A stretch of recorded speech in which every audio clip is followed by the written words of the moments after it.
Okay, it looks like we finally got to the root cause of the knocking noise, the tapping, the loud knocking noise, and the Hemi. This is Doug Jacobs, Master Technician, Hyundai of Greeley. He is going to tell you what he found. Go ahead, start talking just like you talk to me.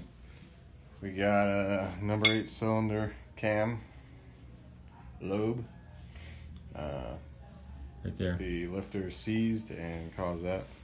So it was supposed to look like what? If it was normal looking, what would it look like? It would just be smooth, or would it look something like that, or what would it look like? What was that again? What would it look like if it wasn't all scarred up? We looked at that next one right there. Okay, nice and so smooth. That whole lobe shaved off. So are we lucky that this shavings didn't get down in the crank and spin a bearing? Or is that impossible?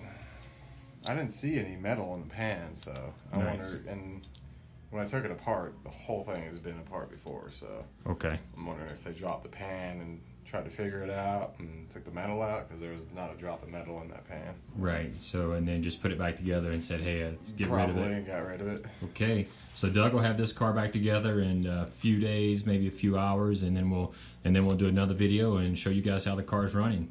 Talk to you soon.